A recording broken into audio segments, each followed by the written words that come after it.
Hi everyone, welcome back once again to Inspire Classes. मैं हूं आपका मेंटर राहुल आनंद और आज का सेशन हम लोग स्टार्ट करने जा रहे हैं अबाउट द शेयर्स।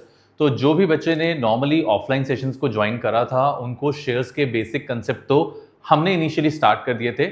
इस पर्टिकुलर वीडियो में मैं बस आपको कुछ बहुत माइन्यूट से पॉइंट्स बताने वाला हूं सो दैट आपका एक क्विक रिवीजन हो जाएगा इन केस अगर आपका क्लास में कोई भी टॉपिक मिस हुआ होगा। तो शुरू करते हैं बिना टाइम को वेस्ट करे। Concept of shares, share capital, class 12 company accounts के बारे में let's start with the things. देखिए, कोई भी कंपनी अगर एज ऑफ नाउ इंडिया में ऑपरेट करती है, ठीक है, any company operates in India, तो वो अपनी कंपनी के शेयर्स को मार्केट में बेचती है। ठीक है, शेयर्स बेचने का मतलब है ओनरशिप को मार्केट में सेल ऑफ करती है। तो अगर मैं एज अ कंपनी अपने शेयर्स को मार्केट में बेच रहा हूं कि उसका ऑब्जेक्टिव है पैसों को पाना, कि मुझे पैसे मिलेंगे, तो मैं एज अ कंपनी मार्केट से पैसे लेना चाहता हूं और उन पैसों को लेने के लिए मैं मार्केट में अपने शेयर्स को ऑफर करता हूं। तो कोई भी कंपनी जब मार्केट में अपने शेयर्स को ऑफर करती है पैसे लेने के लिए तो उसे कहा जाता है इशू ऑफ शेयर्स। इशू करना मतलब किसी को शेयर्स देना ताकि उससे पैसे मिल सकें। ये सेल नहीं है, कई बार हम वर्ड यूज करते हैं सेल ऑफ शेयर्स, नहीं। Buying and selling of shares secondary market में होती है, ओपन मार्केट में होती है। जब कंपनी को पैसे चाहिए होते हैं तो कंपनी अपने शेयर्स को मार्केट में इशू करती है। इशू करती है मतलब अपने शेयर्स एक्चुअल शेयर होल्डर्स को अलॉट करती है और उनसे पैसा लेकर अपने बिजनेस को रन करती है। यह कंपनी के इशू का कंसेप्ट अप्लाई होता है। तो जब भी कोई कंपनी मार्केट में अपने शेयर्स इशू करती है तो कंपनी के पास दो ऑप्शंस होते हैं। कंपनी अपने शेयर्स दो तरीके से मार्केट में बेच सकती है। नंबर वन, या तो कंपनी अपने शेयर्स को कैश में बेचेगी, कैश और बैंक। मैं जब वर्ड कैश लिखता हूं तो ये कॉमन सेंस की बात है कि कंपनीज, ऑर्गेनाइजेशंस अपने 99.99% ट्रांजैक्शंस को बैंक के थ्रू ही परफॉर्म करती हैं। कैश ट्रांजैक्शंस होते ही नहीं है और अगर होते हैं तो बहुत मिनिमलिस्ट होते हैं। तो व्हेन आई से कि कंपनी अपने शेयर्स मार्केट में इशू करती है तो कंपनी अपने शेयर्स को कैश की फॉर्म में इशू कर सकती है, जिसे हम बोलते हैं issue of shares for cash. Cash के बदले में शेयर्स को मार्केट में बेचना। और दूसरा, कंपनी अपने शेयर्स को इशू कर सकती है अदर देन कैश। कैश के अलावा किसी और चीज के बदले में कंपनी अपने शेयर्स मार्केट में ऑफर करती है। तो अगर कंपनी अपने शेयर्स को कैश में बेचती है तो बदले में पैसा मिलेगा, कंपनी के शेयर्स मार्केट में चले जाएंगे। कंपनी अपने शेयर्स अदर देन कैश बेचती है मतलब कैश नहीं मिलेगा, कैश के अलावा कुछ और मिलेगा। क्या है वो कुछ और? तो हम इसको तीन पार्ट्स में डिवाइड करते हैं। नंबर वन, कंपनी अपने शेयर्स वेंडर को इशू कर सकती है। Vendor means a kind of a shopkeeper. आपने किसी से कोई सामान खरीदा, उसे बदले में अपनी कंपनी के शेयर्स दे दिए। कंपनी अपने शेयर्स प्रमोटर को इशू कर सकती है। किसी इंसान ने आपकी कंपनी बनाने में आपकी मदद करी, आपकी कंपनी को एस्टैब्लिश करा, तो आपने उसको अपनी कंपनी के शेयर्स दे दिए। कंपनी अपने शेयर्स अंडर राइटर को दे सकती है, एक ऐसा इंसान जिसने आपकी कंपनी के शेयर्स मार्केट में बेचने में मदद करी हो। ऐसे इंसान, इंस्टीट्यूशन, कॉर्पोरेशन को भी कंपनी अपने शेयर्स दे सकती है। तो क्या बना? कंपनी अपने शेयर्स या तो कैश या बैंक की फॉर्म में इशू करेगी या फिर कंपनी अपने शेयर्स को अदर देन कैश इशू करेगी। कंपनी अगर अपने शेयर्स को अदर देन कैश इशू करती है तो वेंडर को दे सकती है, प्रमोटर को दे सकती है और अंडर राइटर को दे सकती है। अब अगर मैं कहता हूं कि कंपनी अपने शेयर्स को कैश और बैंक की फॉर्म में इशू करती है तो दो पॉसिबिलिटीज आएंगी।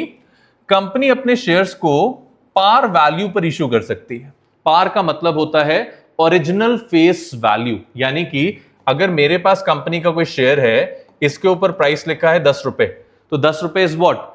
पार value, face value, original value. तो अगर कोई भी कंपनी अपने शेयर्स को अपनी शेयर्स की ओरिजिनल वैल्यू पर इशू करती है, अपने शेयर की फेस वैल्यू पर इशू करती है, तो उसे कहा जाता है issue of shares at par.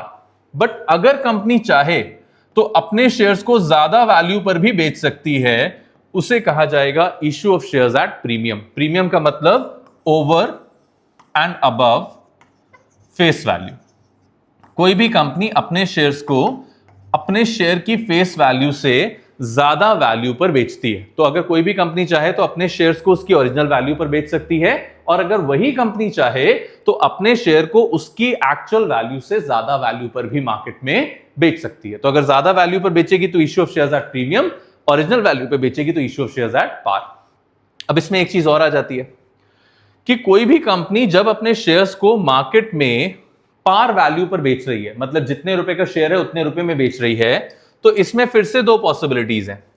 Company सारा पैसा लमसम में ले सकती है। लमसम का मतलब होता है होल अमाउंट एट वंस, एक ही बार में सारा का सारा पैसा कंपनी कलेक्ट कर सकती है, that is lump sum.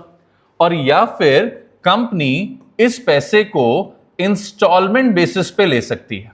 Now when I से इंस्टॉलमेंट बेसिस, मतलब थोड़ा थोड़ा करके कंपनी ये पैसा मार्केट से कलेक्ट कर सकती है। दैट मींस अगर कंपनी चाहे अपने शेयर्स को पार पर बेचना, तो वो पार पर बेचते समय सारा पैसा एक साथ भी ले सकती है, और अगर वो चाहे तो पैसे को इंस्टॉलमेंट्स में भी ले सकती है। सेम प्रीमियम पे अगर कंपनी अपने शेयर्स बेचती है तो भी कंपनी सारा पैसा एक साथ ले सकती है, या फिर अगर वो चाहे तो पैसे को छोटी छोटी इंस्टॉलमेंट्स में भी कलेक्ट कर सकती है। तो अगर हम टेक्निकली देखें तो हमने कंपनी के इश्यू ऑफ शेयर्स को कैसे डिवाइड करा, in cash, other than cash.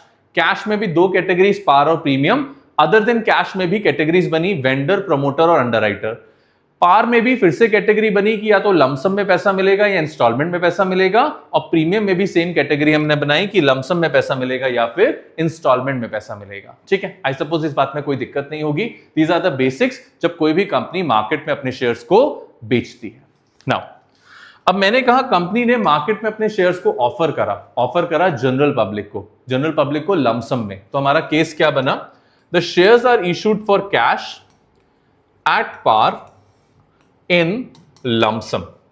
ठीक है, देखो मैं बहुत ज्यादा टेक्निकल डिटेल्स में नहीं जा रहा हूं, ये वीडियो मैं सिर्फ उन्हीं स्टूडेंट्स को बना रहा हूं जिनको सिर्फ एप्लीकेशन ऑफ न्यूमेरिकल्स की जरूरत है, न्यूमेरिकल एप्लीकेशंस की जरूरत है, इसलिए बहुत क्रिस्प तरीके से बता रहा हूं। ठीक है, तो मैंने कहा कंपनी ने अपने शेयर्स को कैश में बेचा, पार पे बेचा और लमसम में बेचा। मतलब पैसे लूंगा, फेस वैल्यू लूंगा और सारा पैसा एक साथ लूंगा। ये अप्रोच कंपनी ने फॉलो करी। अब इस अप्रोच के अकॉर्डिंग क्या हुआ, एज्यूम करते हैं कि ए लिमिटेड नाम की एक ऑर्गेनाइजेशन है, ए लिमिटेड नाम की एक कंपनी है, जो कंपनी मार्केट में 20,000 शेयर्स ऑफर कर रही है। वो जनरल पब्लिक से कह रही है कि हम अपने 20,000 शेयर्स आपको बेचने को तैयार हैं, अगर आप खरीदना चाहते हो तो हमें अप्लाई करो। और हर शेयर की वैल्यू है 10 रुपीज पर शेयर। ठीक है, हर शेयर की वैल्यू है 10 रुपए पर शेयर। तो कंपनी ने 20,000 शेयर्स के लिए मार्केट से एप्लीकेशंस मांगे, हर शेयर की वैल्यू 10 रुपए है, और कंपनी कह रही है मुझे सारा का सारा पैसा एक साथ चाहिए। तो अगर कंपनी को सारा का सारा पैसा एक साथ मिलेगा तो क्या होगा, पहली एंट्री होगी bank account debit. Bank account debit क्यों हुआ, क्योंकि कंपनी को पैसा बैंक से मिलेगा। कितना मिलेगा, 20,000 शेयर्स हैं, 10 रुपए का शेयर है और सारा पैसा एक साथ मिलेगा, तो अमाउंट आ जाएगी 2 लाख रुपए। कंपनी को 2 लाख रुपए बैंक से मिलेंगे, इमीडिएटली मिलेंगे, अगर लोगों ने सारे शेयर्स के लिए अप्लाई करा। और जो पैसा कंपनी को मिला उसे हम नाम देंगे to share application and allotment account, 2 lakh रुपए। ठीक है, देखिए सीधे पैसे कंपनी कैपिटल अकाउंट में ट्रांसफर नहीं करती। कंपनी को लोगों से पैसा जब मिलता है तो कंपनी पहले उसे कैटेगराइज करती है। कैसे, लोगों ने शेयर्स के लिए अप्लाई करा, हम उनको शेयर्स अलॉट करेंगे। तो ये हो गया to share application and allotment, मतलब लोगों ने शेयर्स के लिए अप्लाई करा, हम उनको शेयर्स अलॉट करेंगे। तो जो भी पैसा लोगों ने दिया वो क्यों दिया, ताकि हम उनकी एप्लीकेशंस को रिसीव कर लें और उनको शेयर्स अलॉट कर दें। यानी कि उन्होंने शेयर्स के लिए अप्लाई करा, हम उनको शेयर्स अलॉट करेंगे, उन्होंने सारा पैसा हमको एक साथ दे दिया। That's why to share application and allotment account. और यहां नरेशन क्या आ जाएगी, being share application and allotment money received on 20,000 shares at the rate ₹10 per share। ठीक है, यही तो हुआ कि हमें 20,000 शेयर्स पे एप्लीकेशन मिले, 10 रुपए के हिसाब से मिले, और हमने सारा का सारा पैसा एक साथ रिसीव कर लिया। नाउ जब कंपनी को सारा का सारा पैसा एक साथ मिल गया तो कंपनी अपने शेयर होल्डर्स को यानी कि एप्लीकेंट्स को शेयर्स अलॉट कर देगी। अलॉट करने का मतलब है ये पैसा हमारा हो गया। अब अगर ये पैसा हमारा हो गया तो हम इसे ट्रांसफर करेंगे, तो सेकेंड एंट्री यहां पर हो जाएगी ट्रांसफर करने की, share application and allotment account debit होगा। ठीक है, दोबारा बता रहा हूं, वहां पे हमें एप्लीकेशन अलॉटमेंट अकाउंट पे पैसा मिला था, आज हम उस पैसे को ट्रांसफर कर रहे हैं, इसलिए share application allotment account debit होगा। कितना पैसा हमें मिला था एप्लीकेशन अलॉटमेंट पे, 2 लाख रुपए।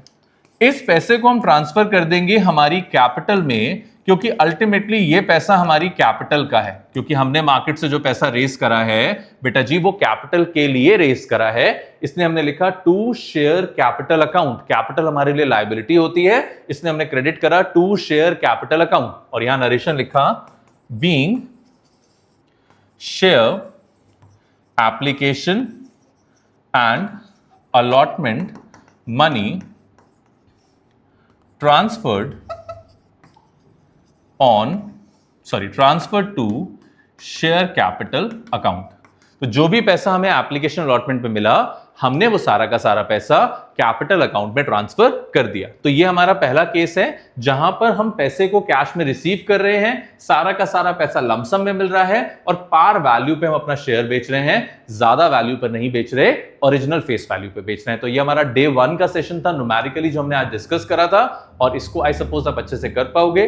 कोई भी इसमें डाउट आता है आप मुझे टेक्स्ट कर सकते हो। Thank you.